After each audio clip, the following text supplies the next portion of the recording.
말씀은 특별히 미국 LA의 에브리데이 교회 최용주 담임 목사님께서 설교해 주십니다. 여러분 다 아시는 것처럼 우리 주일 강단에 이렇게 초대돼서 오시는 강사분들이 거의 없습니다.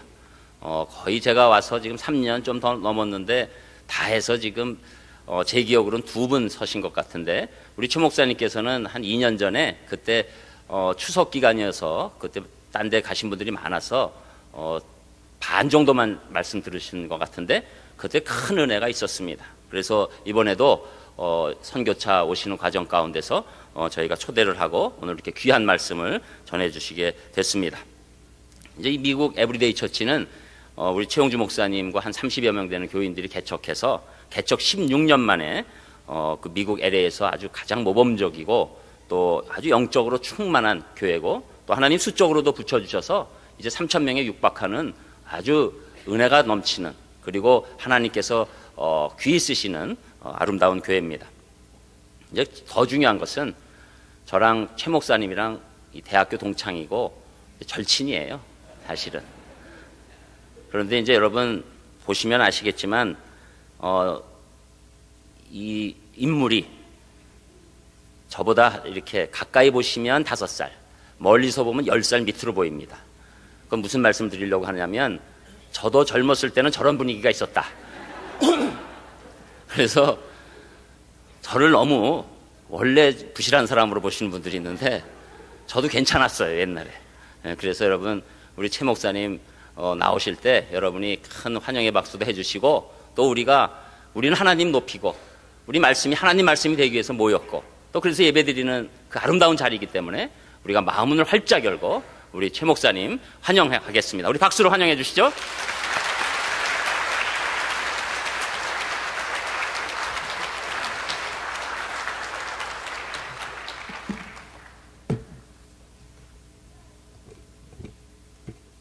그렇게까지는 안 보이죠?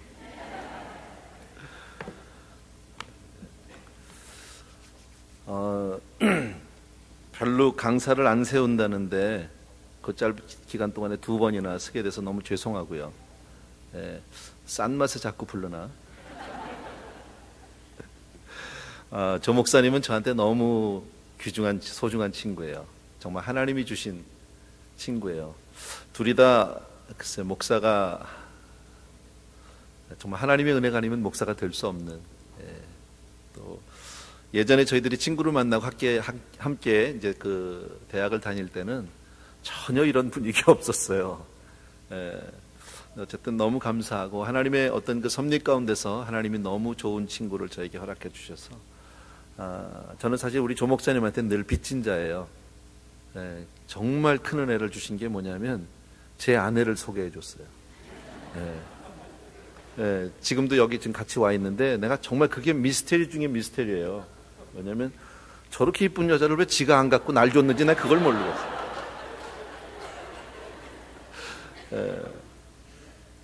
그래서 우리 조 목사님 덕에 제가 결혼을 했고, 그리고 저에게 복음을 전해준 친구가 바로 우리 조 목사님이세요. 미국에서 유학할 때, 저는 그때 이제 이민을 갔어요. 마크 임시에. 저는 LA로 갔고 우리 조 목사님 그때 필라델피아에 있었는데, 하나님을 아주 깊이 만나고 나서 제가 생각이 났다고요. 그래서 일부러 비행기 타고 LA까지 날라와서 저에게 복음을 열심히 전했어요. 근데 저는 그때 그 모습에 복음을 들으면서 뭐 은혜를 받았다 뭐 이런 거를 떠나서 하나님의 은혜로 너무 많이 변했어요. 그리고 저에게 한 사흘 동안 같이 LA 와서 있으면서 복음을 전하고 삶으로 주님을 믿는 모습이 무엇인지, 우리 사실 대학교 3학년 때부터 제가 우리 조 목사님 쫓아서 그때 우리가 영락교회를 다녔거든요. 근데 그때는 뭐 그냥 교회만 이렇게 다니는 그 발바닥 신자, 뭐 발바닥 친구 만나러 가기도 하고요. 그러니까 예배 마치면 저렇게 위에서 성가대 어떻게 예쁜 아가씨 없나 이렇게 보고 그랬는데 그 잠깐 몇 년 떨어져 있다가 이제 미국에서 만났는데 너무 다른 모습으로, 그리고 저에게 아주 강력하게 복음을 전하면서 떠나게 됐어요. 그것 때문에 제가 주님을 만났어요.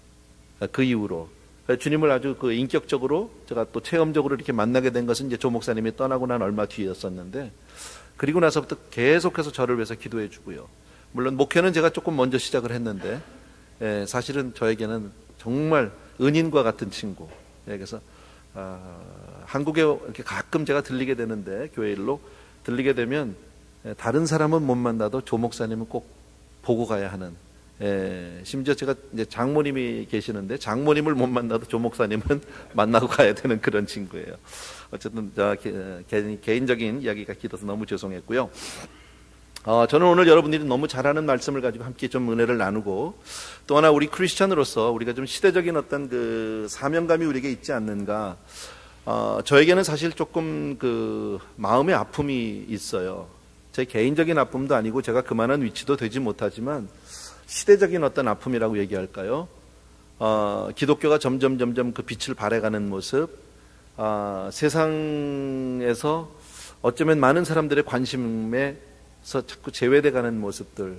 특히 저는 한국 교회를 보면서 한때 불같이 일어나서 한국 교회가 세계에 귀감이 되고 그러던 때가 있었는데, 지금은 어쩌면 조금은 부끄럽기도 하고, 뭐 여러분 말씀 안 해도 다 알 거예요. 그래서 마치 제가 뭐 정확한 어떤 그 예언자적인 입장도 아니고 그만한 위치도 못 되는데, 저는 어떻게 생각하냐면 지금이 어쩌면 소선지 시대 정도, 구약으로 본다면, 다시 말씀드리면 바벨론 침공을 앞두고 있는 그런 때, 여기서 우리가 잘못하면 정말 예루살렘이 함락당하고 포로로 잡혀가고 말할 수 없는 영적인 고통을 당할 수도 있지 않을까. 가나안엔 들어갔는데 우리 자녀들을 다 잊어버리는 세대, 그리고 나면 이제 사사기 시대로 들어가야 하는 그런, 어쩌면 굉장히 지금 영적으로 무서운 세대를 살고 있는 게 아닌가 하는 그런 생각이 있어요. 그래서 오늘 이 말씀을 통해서 저는 제목은 뭐 성공하는 그리스도인의 태도 이랬는데, 우리가 이거 가지고 뭐 성공지향주의 이런 거 아니에요. 번영신앙 그런 거 전혀 아니고, 정말 우리가 어떻게 신앙생활을 해야 하는지에 대해서 오늘 그 요셉의 삶으로 우리가 좀 생각을 해보려고 합니다. 요셉의 삶은 아마 우리 성도님들이 거의 대부분 잘 알고 계실 것 같고요. 이 말씀을 통해서 보면은 오늘 우리가 읽었던 이 본문의 말씀은 마지막 요셉이 이제 그 애굽의 총리가 되는 그런 장면이죠. 어떻게 보면 이제 성공하는, 정말 세상적으로 높아지는 가장 그 하이라이트라고 얘기할까요? 영어로 말하면 정말 마지막 엔딩 부분이라고 얘기할 수 있는 그런 부분입니다. 근데 여러분, 우리는 요셉의 이야기를 너무 잘 알기 때문에 그냥 그렇구나, 참 귀하다, 또 우리가 많이 그 요셉의 모습을 놓고 기도하기도 하고 묵상도 하고 하는데, 가만히 여러분 이것을 생각해 보면 우리의 현실 가운데 도저히 있을 수 없는 일이라는 거예요. 첫째는 요셉은 우리가 아는 대로 애굽의 종으로 팔려갔고요, 그리고 종살이했고 감옥 생활했어요. 그게 애굽에서의 삶의 모든 그, 요즘 한국에서 뭐 스펙이라고 그럽니까? 그게 다지요. 경력이라고는 애굽에서, 그리고 뭐 그 이전에 애굽에 오기 전에도 그의 경력이라는 건 우리식으로 말하면 잘해봐야 뭐 중졸 아니면 고등학교 중퇴 정도? 그게 다거든요. 그런 히브리 청년, 종살이 감옥살이가 전부인 고작인 그런 청년이 바로왕을 만났다. 하루아침에 가능할까요? 저는 이민자로 지금 30여 년을 살고 있기 때문에 미국에서 저는 이 입장을 너무 잘합니다. 저 같은 사람이 미국에 살면서 어느 날 갑자기 오바마 대통령을 만난다? 이거 거의 불가능, 거의가 아니라 뭐 이건 확률은 거의 0%죠. 0%라고 우리가 얘기할 수 있는 그런 정도인데, 만난 정도가 아니잖아요. 하루아침에 애굽의 두 번째 권력자가 됐다. 있을 수 있어요? 있을 수 없다는 거예요. 이게 말이 안 된다는 거죠. 그런데 성경에 요셉이 얘기하는 너무나 많은 지면을 통해서 할애해 놓고 있기 때문에 우리에게 무엇을 얘기합니까? 이게 신앙이다. 이게 신앙이다. 어떤 기적을 얘기하는 것이 아니라, 물론 그 많은 과정이 있는데, 저는 그 마지막에 결과를 얘기하기보다는 지금 그 과정을 우리가 한번 생각을 해보자. 어떻게 준비를 해야. 여러분, 복음이라는 게 뭡니까? 하나님은 좋으신 분이다. God is good. 우리 너무 잘 아는 말씀인데, 하나님은 너무너무 선하신 분이다. 여러분, 예수를 믿는다는 것은 궁극적으로 우리가 복되다는 거죠. 잘 된다는 거죠. 믿으시면 아멘. 맞죠? 잘 되는 거거든요. 틀림없어요. 우리가 예수를 믿으니까 천국 갈 거예요. 맞아요. 그 결과는 맞는데 그 가는 과정이 있다는 거죠. 우리는 지금 그 과정 중에 살고 있고, 요셉이 애굽의 총리 대신이 되었고 엄청난 권력의 소유자, 정말 하나님의 축복을 받은 그런 사람, 쓰임받는 사람이 되었지만, 거기까지 가는 과정을 우리가 무시해서도 배제해서도 안 된다라는 겁니다. 성경에 많은 기적의 이야기들이 있는 거 다 아시겠고요. 그 말씀 다 일일이 말씀드리지 않겠고요. 어쨌든 아까도 말씀드렸지만 저 같은 사람이 목사가 됐다는 것 자체가 기적이에요. 여러분은 잘 모르겠지만 기적이고, 여러분이 보는 조 목사님은 더하면 더했지 덜하지 않아요.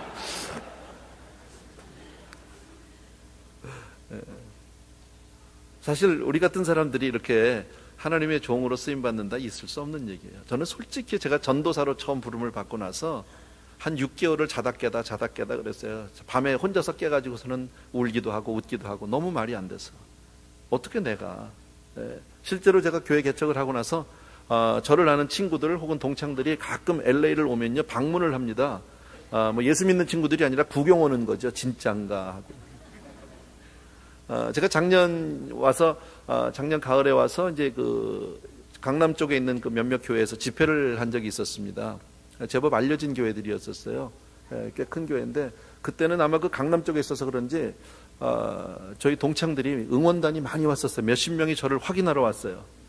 끝나고 나니까 너 진짜구나 이러고 가더라고요. 그럴 정도로 정말 하나님의 은혜가 아니면 도무지 목사가 될 수 없었던, 그러나 그게 신앙 아니에요, 여러분? 우리가 솔직히 말씀드리면, 저는 이런 말씀을 가끔 드리는데 여러분 각자가 다 교회에서 받은 직분이 있잖아요. 예를 들어서 장로님 계세요. 권사님도 계시고 집사님도 계시고. 여러분 가슴에 손을 얹고 솔직하게 한번 생각해 보세요. 나는 정말 내 직분에, 물론 목회자인 목사도 마찬가지고요. 나는 정말 내 직분에 합당한 걸맞는 영성을 가지고 있다. 손 들어보세요. 마음의 손을 들어보시라고. 없어요, 여러분. 내가 알거든요. 그럼에도 불구하고 하나님이 나를 목사야라고 불러주신다. 장로님이라고 불러주시고 권사님이라고 불러주신다는 거지. 우리가 무슨 자격이나 조건이 있어서가 아니라 하나님의 은혜로 우리가 선 줄로 믿습니다. 자, 얘기가 좀 길어지는데, 자, 이 모든 사건의 지금 시작은 이렇게 됩니다. 어느 날 바로 왕이 아침에 일어났습니다. 근데 간밤에 꿈자리가 아주 좋지 않았어요. 그죠? 자고 일어났는데 도대체 그 꿈이 너무 기분 나쁘고 꿈자리가 뒤숭숭하고 불안합니다.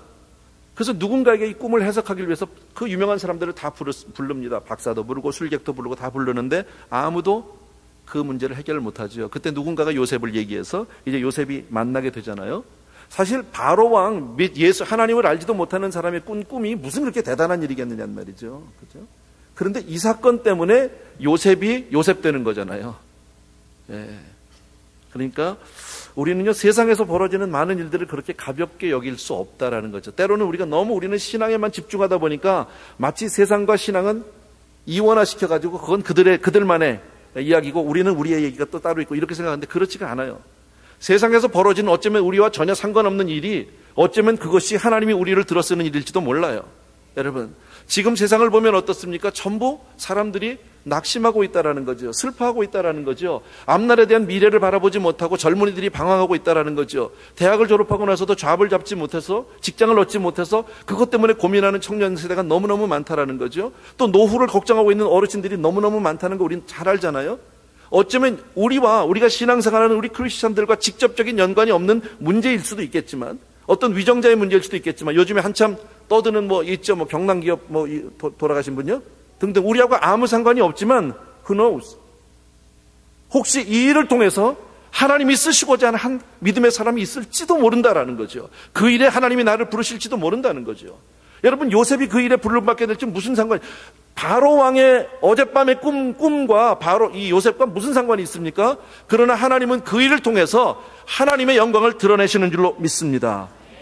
술 맡은 관원장이 그때 생각이 났죠. 이 이야기도 여러분 다 아세요? 그들이 감옥에 있었어요. 술 맡은 관원장, 떡 맡은 관원장이 있었습니다. 밤에 꿈을 꿨어요. 해석 못했고요. 그때 요셉이 그것을 해석해 줬죠. 그런데 떡 맡은 관원장은 요셉이 얘기한 대로 그날 처형됐고, 술 맡은 관원장은 요셉의 해석대로 자유함을 받았어요. 요셉이 나가기 전에 그랬죠. 나가면 나 좀 기억해달라고. 나 정말 억울하게 들어와 있다고. 알았다고 나갔는데 새카맣게 잊어버렸어요.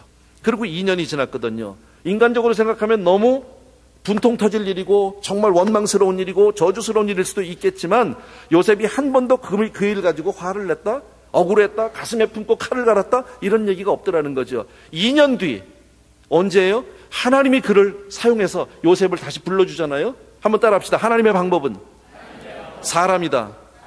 믿으셔야 해요. 누가 하나님이 쓰시는 사람이 될지 모르고요. 인생은 사람 하나만 잘 만나면 되는 거예요.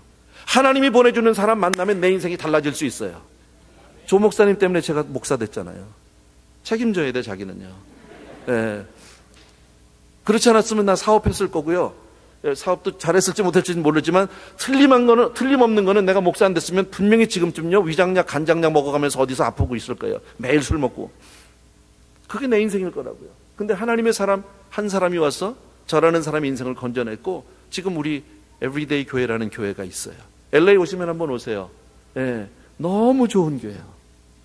네, 아무도 감동 안 하는데 남의 교회라고 그러면 안 되는 거죠. 네, 정말 좋은 교회예요. 어떻게 이렇게 좋은 교회가 있을까? 네, 하나님이 저에게 너무 많은 것을 주셔서 너무 감사한데 어쨌든 그 얘기고요. 그래서 우리는 인생을 살면서 그 어떤 사람도 소홀히 여길 수 없어요. 믿는 사람이든 믿지 않는 사람이든, 예, 나하고 직접 나에게 덕을 주는 사람이든 화를 끼치는 사람이든 해가 되는 사람이든 no matter what, 죄송합니다 영어를 써서, 예, 상관없이, 예, 다 귀한 사람이에요. 하나님이 어느 때 나에게 필요할 때 들었을지 몰라요. 예, 그래서 우리는 모든 만남을 우연으로 여기지 않아요. 하나님의 섭리 가운데 있는 것은 합력해서 선을 이루게 될 줄로 믿습니다. 예, 어쨌든 요셉이 바로왕 앞에 왔죠. 그리고 꿈 이야기를 하게 됩니다. 그 꿈을 해석해달라고 이야기합니다. 여러분, 자, 여기서 우리가 몇 가지 이제부터 몇 가지 좀 생각해 봐야 돼요.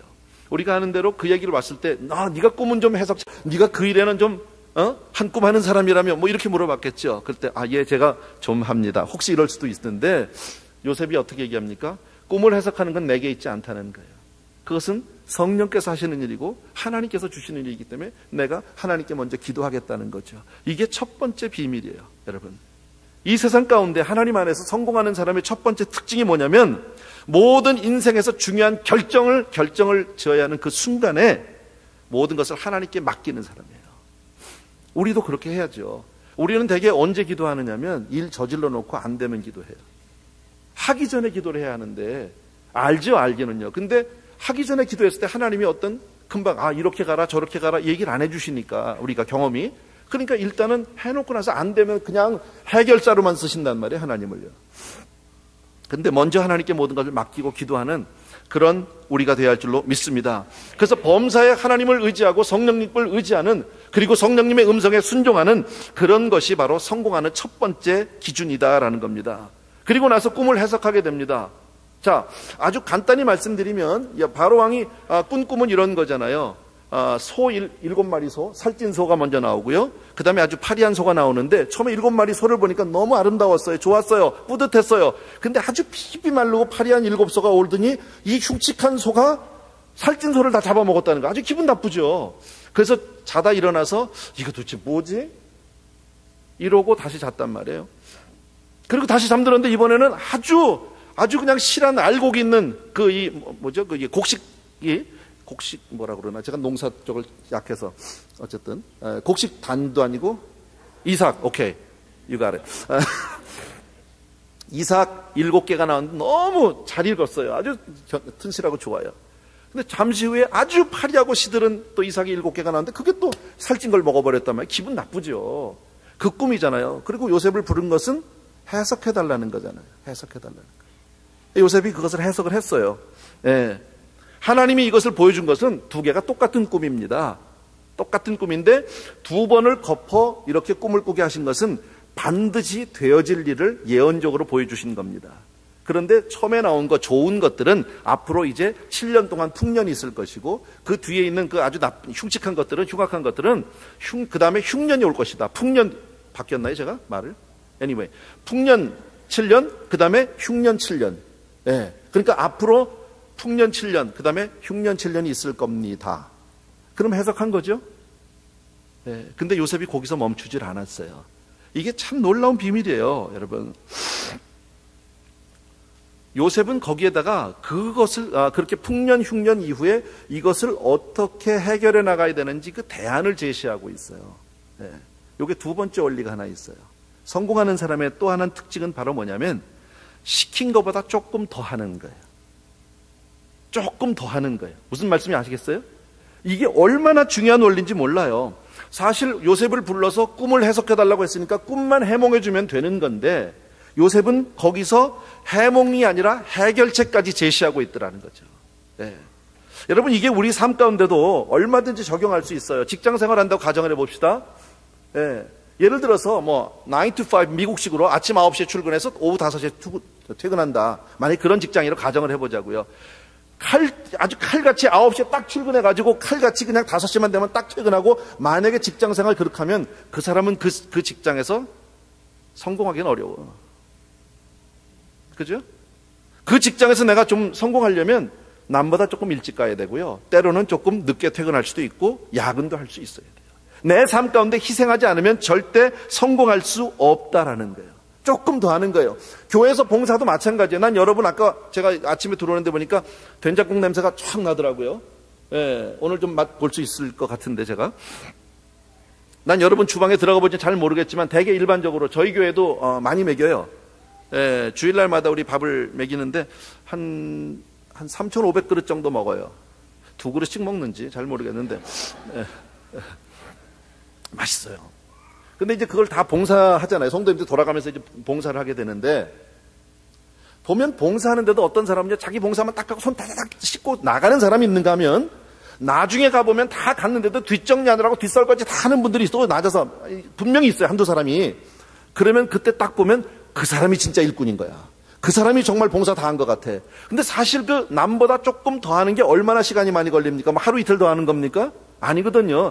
기껏해야 10분, 20분 더 한 거라고요. 그런데 그것 때문에 그 사람은 봉사 다 한 사람이 되고 자기 딱 책임만큼만 딱 하고 간 사람은 얌체가 된다는 거지. 아시죠? 성령 충만한 사람과 안 충만한 사람도 별거 없어요. 예. 기도를 다른 사람보다 1, 2분만 더 하면 성령 충만하게 보여요. 이거 비밀이야. 해보세요. 진짜로 그래요. 별거 아니라니까요. 저도 교회에서 새벽기도 인도하고 성도님들과 같이 설교 후에 같이 기도합니다. 저도 단 밑에서 같이 기도하거든요.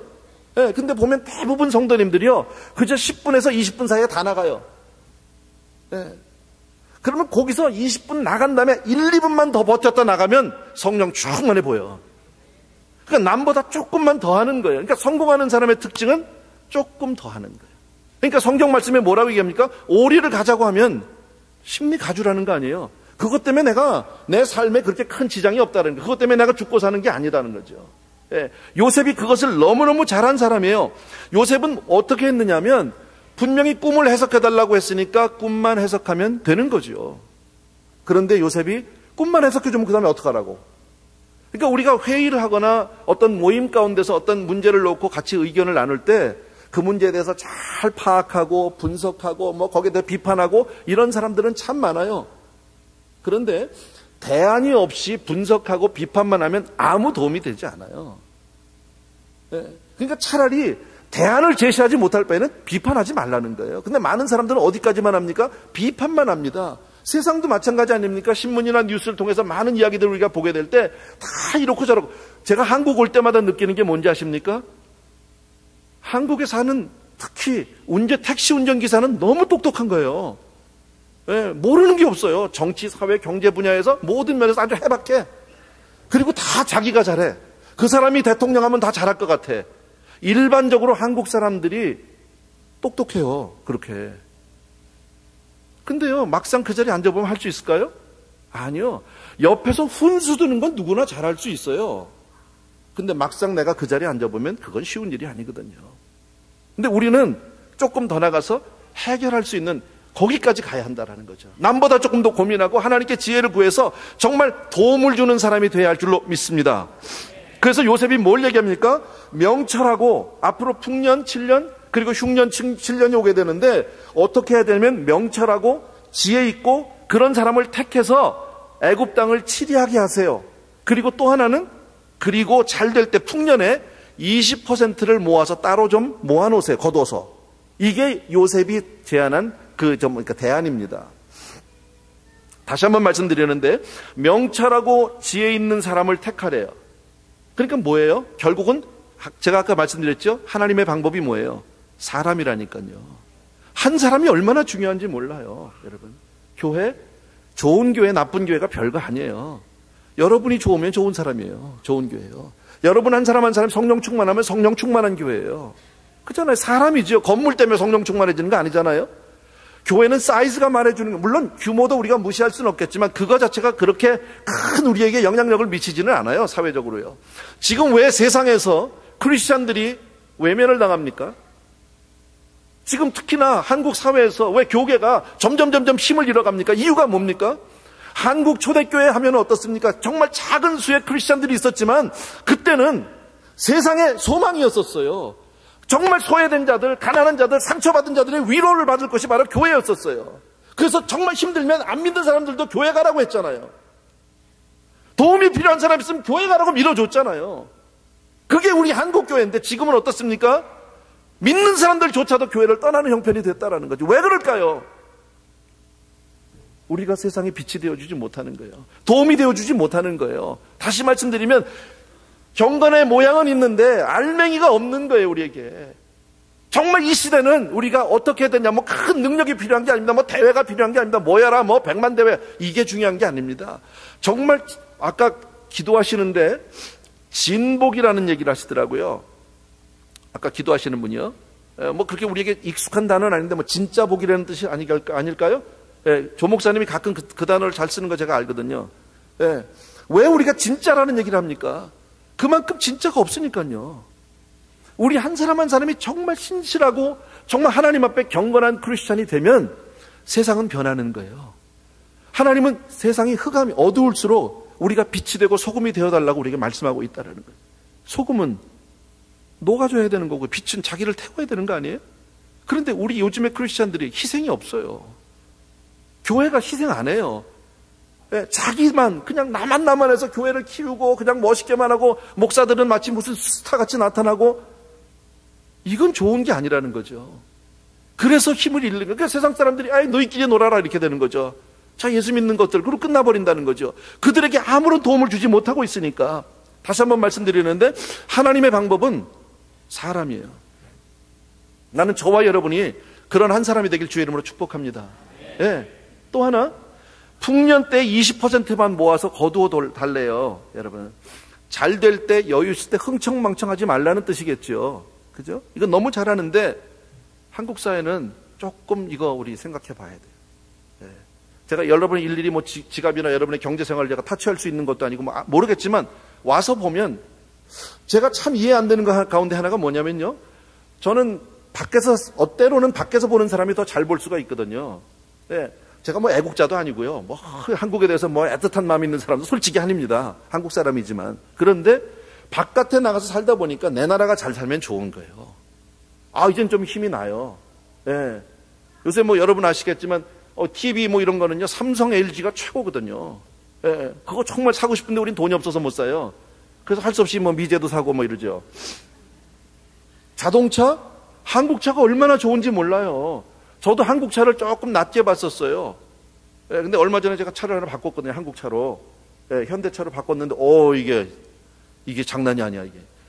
근데 내가 여기 와보니까 미제차들이 죄송합니다. 미제차 타는 분도 있겠는데, 앞으로는 그렇게 타지 마세요. 별로예요.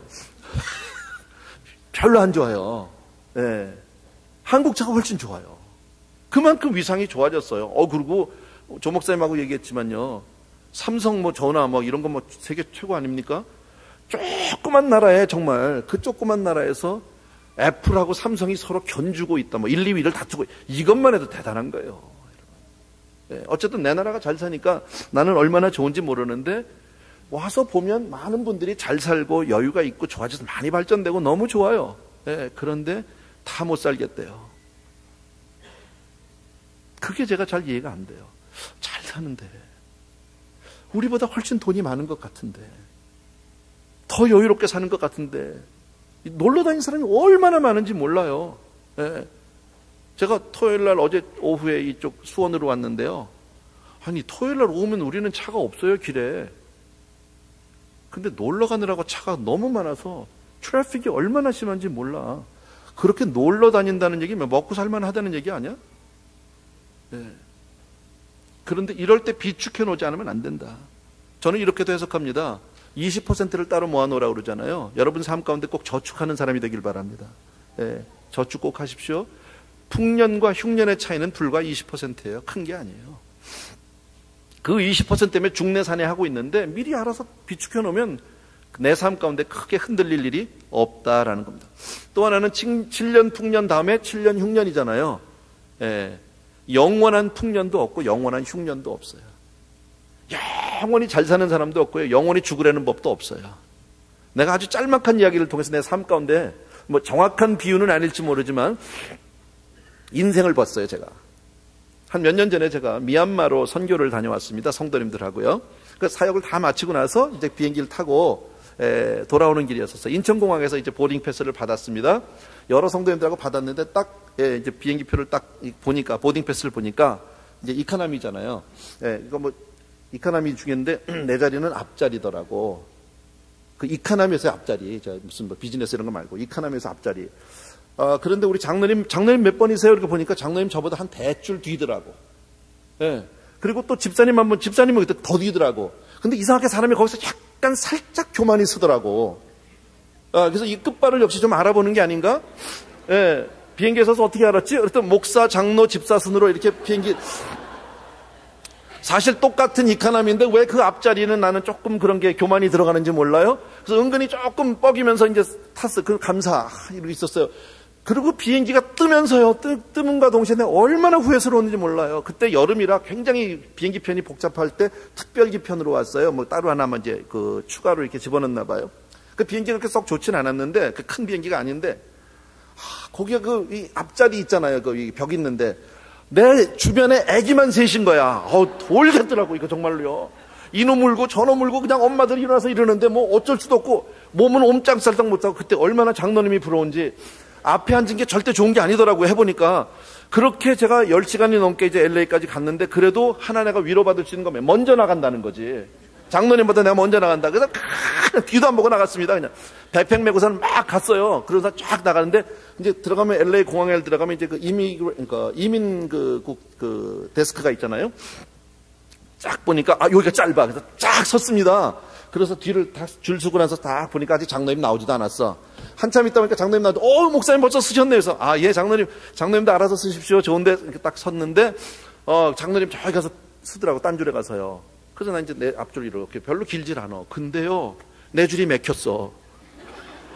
안 나가는 거 이게 안 빠져. 장로님 줄은 막 나가는데 그런데 보니까 이민 수속을 장로님이 먼저 하고 들어갔네.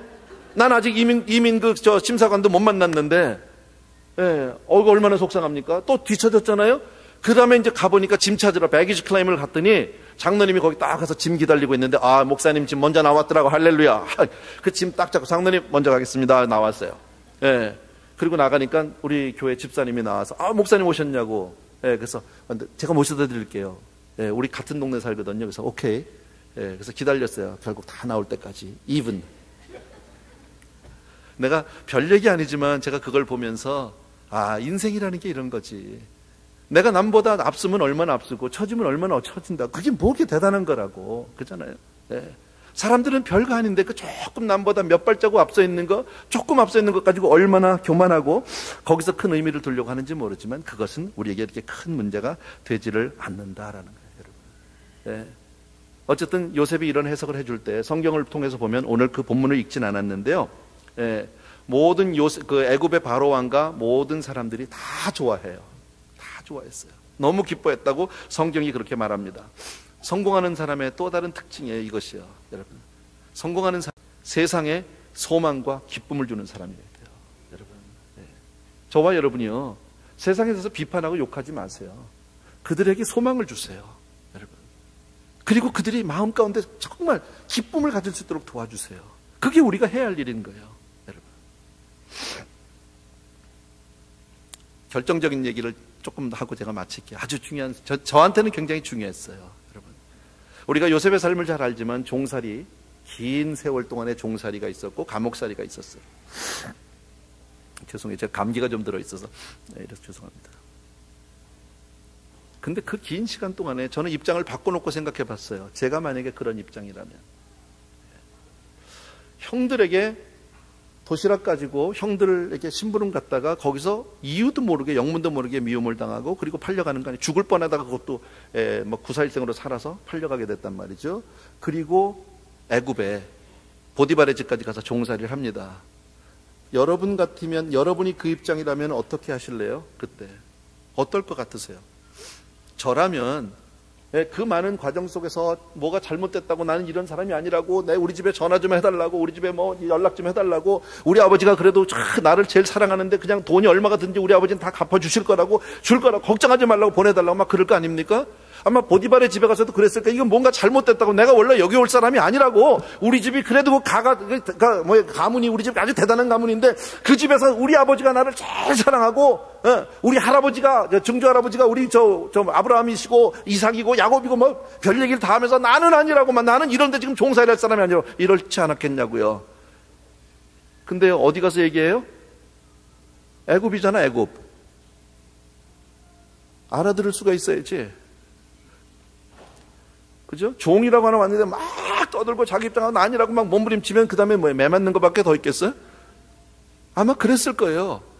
무지하게 맞았을 거예요. 제가 볼 때는요. 뭐 골방에 갇히기도 하고, 그럴 때마다 요셉의 마음 가운데는 막 상처가 되고, 그냥 내가 가기만 해봐라. 형, 이놈들 그냥 나 다 죽인다, 뭐 어쩐다. 사람이 이랬어야 되는 거 아니냐고요. 우리네 인생이 하루아침에 그렇게 그냥 나락으로 떨어지고 절망 가운데 처하게 되면 사람들은 대부분 분노와 복수의 칼을 가는 게 일반적입니다. 거기다가 그렇게 그 집에서 살았습니다. 그런데 얼마 뒤에 보디발의 아내 사건 통해서 결국은 감옥 갔죠. 죄목이 뭐예요? 강간미수범이잖아요. 한국은 뭐 그런 거 없어졌다면요? 뭐 간통죄가 없어졌다고 그러든가, 강간이 없어요, 뭐 그런 거 없어졌다고 그러는데, 예. 그 감옥에 갔어요. 억울한 감옥살이에요. 아마 그쯤 되면 이럴 겁니다. 뭐 형들을 미워하고 뭐 사회를 미워하고 세상을 미워하고 이건 말이 아니다 이럴 수도 있지만, 더 나아가서는 뭐예요? 하나님을 원망할 겁니다. 하나님 이럴 수는 없습니다. 이럴 수는 없습니다. 내가 어려서부터 주일학교 한번 빠지지 않았고, 우리 아버지가 장로님이고 뭐 쫙 나오고, 그동안에 기도한 것만 해도 얼마인데 내가 뭘 잘못했습니까? 막 이래야 나가는 거 아니에요? 그러다가 종살이 하다가 그 다음에 감옥 가면요, 해도 해도 너무한다. 하나님은 없다. 하나님 없다 이 세상에. 그게 하나님이냐? 그런 하나님이라면 그건 종교는 다 가짜다 뭐 이러고 나갔어야 되는 게 맞는 것 같아. 저라면 그랬을 것 같아요. 분명히. 그런데 요셉의 성경을 통해서 보면 요셉이 보디발의 집에 있을 때 그가 했던 그의 그 위치가 뭐예요? 예. 그 집안의 모든 것을 맡아서 하는 매니저 아니에요? 그죠? 정말 보디발 대신해서 모든 것을 다 하는, 종들도 다스리고, 그 정도로 보디발에게 신임을 얻으려면 요셉이 그렇게 막 그냥 화내고 그냥 원망하고 불평만 하면 그 자리를 얻을 수 있을까요? 아니라는 거예요. 성경에서 요셉이 그 집에서 어떻게 살았는지는 모르지만 정말 억울한 상황이고 정말 말이 안 되는 상황이고, 이건 정말 내 인생에 있을 수 없는 일이고 도저히 내가 받아들일 수 없는 현실이지만, 요셉이 정말 그 현실 속에서 어떻게 살았느냐? 누구보다도 성실하게 살았다는 것을 알 수 있어요. 열심히 살았다는 것을 알 수 있어요. 교회 일이 아니에요. 세상 가운데 있는 일이고 억울한 일이에요. 지금 내가 인신매매 때문에 잡혀왔어요. 그런데 거기서 최선을 다하고 있다는 거죠. 그래서 결국 거기서 신임을 얻고 그 집에서 주인을 대신해서 모든 것을 다스릴 수 있는 위치까지 간 거 아닙니까? 그런데 결과가 뭐예요? 강간미수범으로 감옥 갔습니다. 근데 감옥에 갔는데, 감옥 간 다음에 얼마 뒤에 요셉이 또 뭐가 됩니까? 감옥에서 또 매니저가 됩니다. 그죠? 그러면 감옥에서 간수가 모든 것을 그에게 다 맡기고 죄수 관리할 수 있도록 맡겼다면 감옥에서 어떻게 살았다? 열심히 살았다는 거죠. 성실하게 살았다는 거죠. 이게 놀라운 비밀이에요, 여러분. 하나님의 말씀이 얼마나 신실한지 몰라요. 여러분 한번 생각해 보자고요.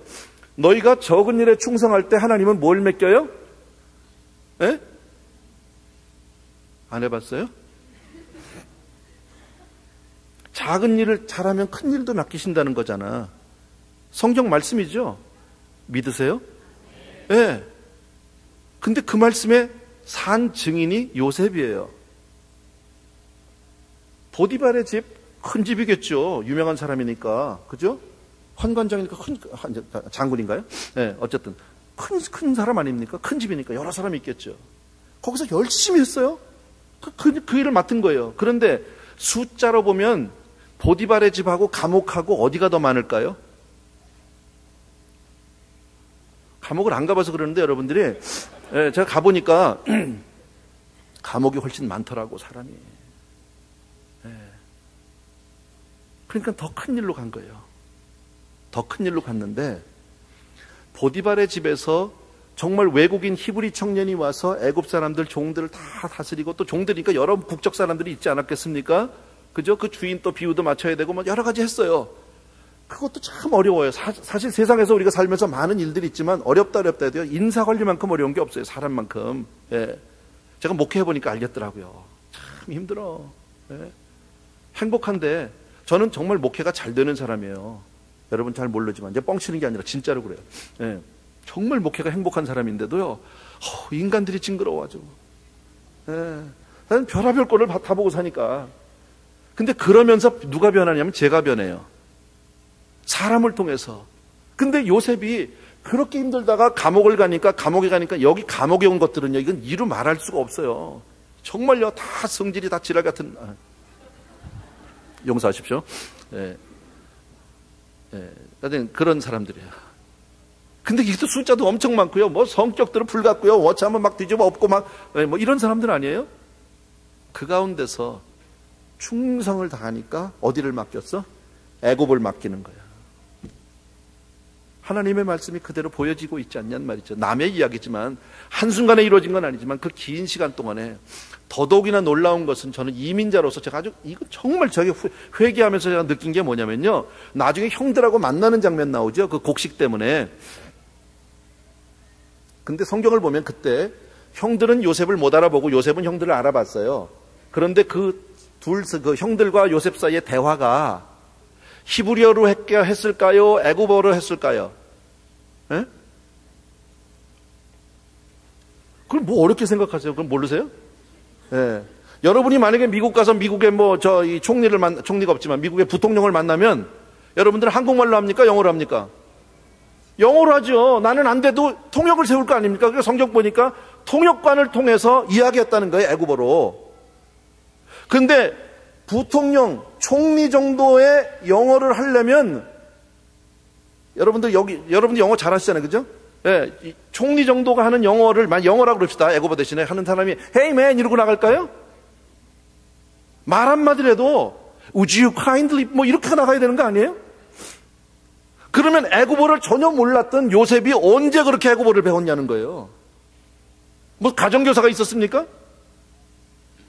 종살이 하면서 감옥살이 하면서 그 애굽어를, 그 고급 애굽어를 그렇게 열심히 배우고 있었다는 것을 우리가 단적으로 알 수 있지 않냐면, 그러면 그렇게 절망적인 상황에서 정말 현실이 나를 완전히 외면하고 내가 그 가운데서 희생을 당한 것 같고 나는 망한 것 같은 인생이 애굽어를 배우고 있고 고급 애굽어를 배우고 있고 그렇게 한다는 것은 뭐예요? 소망을 두고 있다는 거죠. 어떤 환경 가운데서도 하나님은 역사하신다는 것을 믿고 있는 거 아닙니까? 그게 크리스천 아니냐고요.